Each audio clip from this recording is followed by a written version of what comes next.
Me, Rusty 78609, falling out of the picture. Central Texas, USA, Friday morning, August 19th, 2016. rolling. Karnak the Magnificent. Y'all may not remember that. I know you don't. This is the dark side of the moon because I've only got one 12-volt light in my RV. I have full-time RV. I've done it for 23 years. This is an RV, 26-foot bunkhouse model. And I don't know how I stand all this luxury I live in. So, this is a golf shirt. It's about 20, no, not that old. It's about 16 years old. But I found it, and it still fits, sort of. Okay, here we go. You know, I'm responding to comments this morning, and I'll probably be doing that every morning for the rest of my life, because I can't think of anything else to do. How about that? So, this was just a simple comment, and I'm sure this guy didn't expect me to make a video about it, but because I've had some little divorces, I thought I might just kind of add something to it. It says, hey, Rusty, do you know why divorces are so expensive? No, I don't. Answer, because they are worth it. Laugh out loud.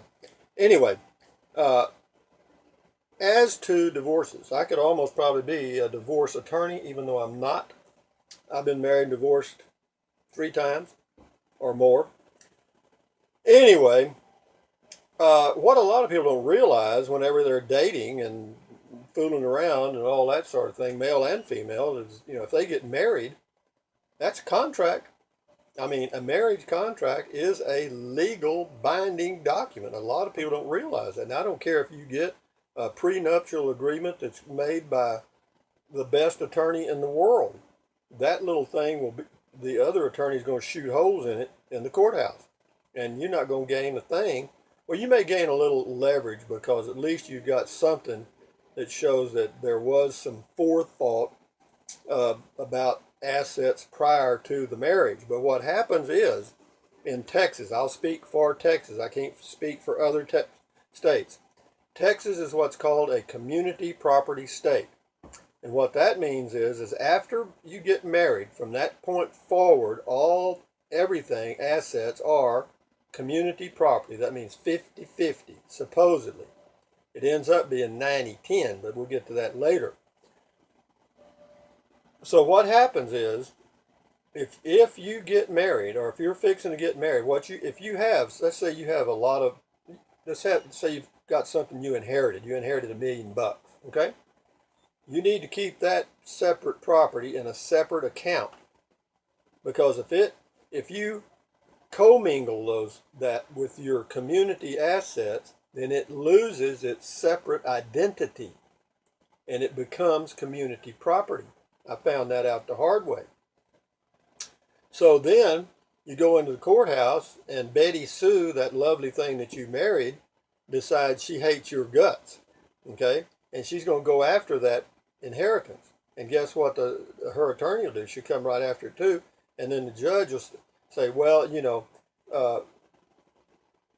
you ought to give her 9/10 of it. And you go, wait, whoa, why, Judge? Well, this is an equitable settlement. Equitable. Now, there's no relationship between equitable and equal. You'll find that out in the courthouse. But be that as it may, for those of you that may be thinking about getting married and not be aware of the laws in your state as to getting a divorce, before I tied the knot, the first thing I think I'd try to find out is how I'm going to get out of this. You know what I mean? Know where the back door is? I mean, I didn't think about it. Shit, no. I think the first time I got married was in a church. Second time I got married was at a JP at the under an old dead oak tree at my brother-in-law's house. And the third time I got married was in front of a JP in a courthouse. So I've done it that way. And then I got married one time in Mexico, and I can't even remember who I married. That's shit, isn't it? Whoops. But I did. Yeah, went down an old creek bed near Nuevo Laredo and got married. I didn't realize it was legally binding. I thought it was all a joke. I was drunk, shit, everybody drunk. Those are the things we do. And we look back and go, did I do that? But anyway, divorces can be worth it. Yes. I mean, no. Marriages can be worth it. Yes, they are. Marriages are wonderful when they work. When they work, you can hear the music. But when they're a little out of sync, mm. And I've been in every one of those situations. I've been in the harmony that turned to disharmony. And then I've been in the marriages where you just grew apart. It was like you never were headed in even the same direction. To be married, you got to kind of be going in the same direction together for it to work. But my first marriage was, we were just different people, man. Totally. With different aspirations, different preferences, different everything. I don't even know why we got married, but we did. And but anyway, having said that, I know that's not very interesting, but that topic, again, if you're going to get married, be sure you know the laws in your state regarding distribution of property in case of a divorce. You'll never regret knowing that.